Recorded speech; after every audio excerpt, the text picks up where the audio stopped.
Sukihotu Namo Buddhaya. Halo adik-adik kelas 3, murid-murid Pak Yanto yang hebat-hebat ini. Apa kabar? Semoga dalam keadaan yang sehat dan ceria. Salam ceria dari Pak Yanto. Apa kabar? Kita jawab ceria. Sukihotu Namo Buddhaya. Adik-adik, kita akan lanjutkan pelajaran lagi tentang pengorbanan. Kali ini kita akan belajar pengorbanan dari salah satu biku murid Sang Buddha yang kehidupannya sangat dekat dengan Buddha Gotama.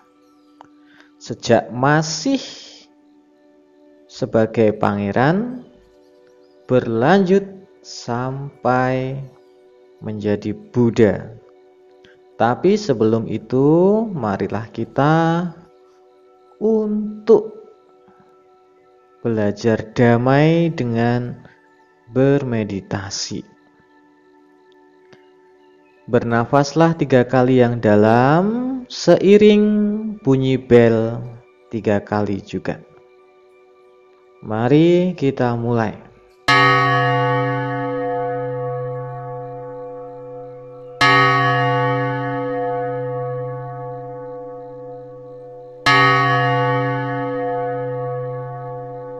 Terpujilah Buddha, Dhamma, dan Sangha. Hari ini kami bersyukur dan berterima kasih masih bisa bertemu dengan teman-teman belajar Dhamma lagi. Aku bertekad hari ini akan belajar dengan sungguh-sungguh, melakukan banyak kebajikan. Semoga berkah kebaikan melimpah kepada diriku dan orang-orang di sekitarku. Semoga semua makhluk berbahagia. Sadu, sadu, sadu. Ya, kita sudah berdoa.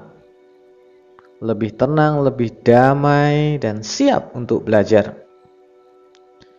Nah, adik-adik bisa membaca dan mempelajari kisah Biku Ananda ini pada halaman 48 sampai 51 buku Ehipasiko. Nah, Pak Yanto akan menambah-nambahi saja. Jadi yang sudah ada di buku ya adik-adik baca saja, nanti kalau ada pertanyaan ya bisa disampaikan. Tapi Pak Yanto yakin jarang sekali yang bertanya kepada Pak Yanto. Kalau bertanya dan pertanyaannya memang benar-benar adik-adik pengen tahu, ya Pak Yanto senang sekali menjawabnya. Silahkan nanti di komentar tugas ini kalau ada pertanyaan. Kalau tidak ya sudah, tidak apa-apa. Nah, Biku Ananda itu seumuran dengan Buddha. Lahirnya hampir bersamaan.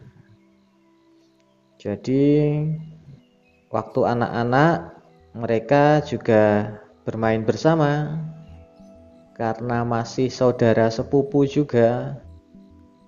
Kemudian waktu menua juga menua bersama Buddha. Hanya saja Biku Ananda usianya lebih panjang daripada Buddha Gotama. Jadi Buddha Gotama meninggal parinibbana terlebih dahulu, Biku Ananda masih hidup. Biku Ananda itu dikenal sebagai bendahara Dhamma. Mengapa demikian? Karena Bante Ananda ini lama sekali menjadi pelayan pribadi Buddha.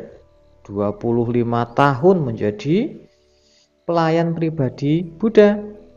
yang mengatur banyak hal dari keseharian Buddha Gautama. Juga permintaan beliau, permintaan Bante Ananda, Sang Buddha itu kalau ceramah kemudian Bante Ananda tidak ikut, Sang Buddha dimohon oleh Bante Ananda untuk mengulang kembali yang diajarkan oleh Sang Buddha kepada orang lain itu. Nah, makanya banyak sekali dhamma yang didengar langsung dari Buddha itu. Dan hebatnya lagi, Bante Ananda ini Bante yang cerdas, ingatannya kuat. Jadi apa-apa yang diucapkan oleh Buddha itu dapat diingat dengan jelas, diucapkan lagi dengan jelas oleh Bante Ananda. Nah, kitab suci agama Buddha yang jumlahnya berbuku-buku itu sebagian besar merupakan sumbangan dari ingatan Bante Ananda. Jadi Bante Ananda mengulang, kemudian disimpan sampai pada waktunya ditulis. Wah, banyak sekali yang didengarkan dan disampaikan kembali oleh Bante Ananda. Bante Ananda ini ya Bante yang teliti, rajin, tenang, setia, dan sangat menghormati Buddha. Senang sekali Bante Ananda bisa dekat-dekat dengan orang nomor 1 dalam agama Buddha, orang paling hebat. Senang sekali, makanya memberikan pelayanan sebaik-baiknya.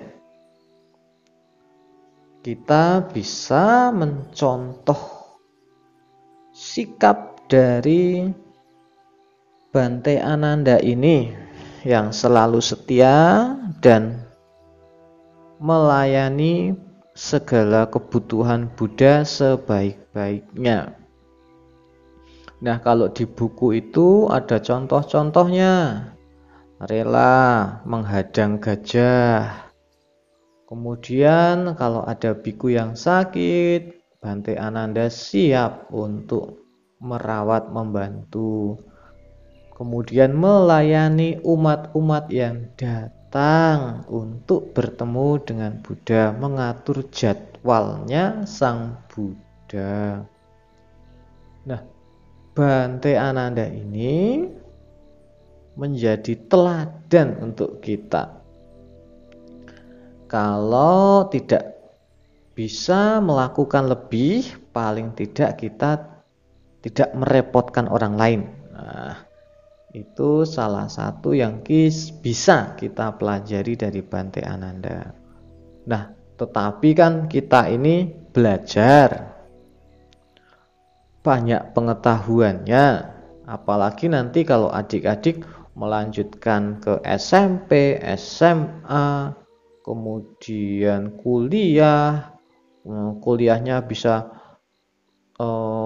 dilanjutkan lagi, adik-adik bertambah pintar, banyak pengetahuannya, banyak keterampilan dan keahlian, adik-adik bisa melakukan lebih. Ilmunya digunakan untuk diri sendiri dan juga dibagikan kepada orang-orang di sekitar, sehingga kehidupan kita itu menjadi bernilai, hidup kita itu menjadi ada isinya, jadi tidak membosankan. Karena berbuat baik itu menyenangkan. Banyak orang-orang yang memiliki bakat kebaikan yang luar biasa. Kehidupannya itu banyak diberikan untuk membantu orang lain. Salah satunya ya Sang Buddha itu. Sang Buddha itu pengorbanannya sangat banyak sekali. Hanya orang-orang tertentu saja sayangnya yang mengerti hal ini. Jadi umat Buddha itu sedikit, tidak apa-apa kita yang mengerti kemuliaan, kesucian, dan kehebatan Buddha ini bersungguh-sungguh berteguh hati dan membagikan kebaikan kepada teman-teman yang Buddha maupun yang non-Buddha, kepada siapapun dengan cara-cara yang bijaksana. Ya. Kita melakukan kebajikan kepada siapapun, membagikan dhamma kepada siapapun. Kalau ada yang membutuhkan bertanya, kita jawab, kita beri nasihat sebaik-baiknya. Sudah lama sekali ini Pak Yanto bercerita. Nah, untuk tugasnya mengerjakan aksi dan meditasi halaman 52 dan 53 buku Ehipasiko kelas 3. Ya, kita sudah belajar tentang Bante Ananda. Kita berusaha untuk meneladani beliau. Kalau orang rendah hati seperti Bante Ananda itu hidupnya enak, ya, tenang, damai.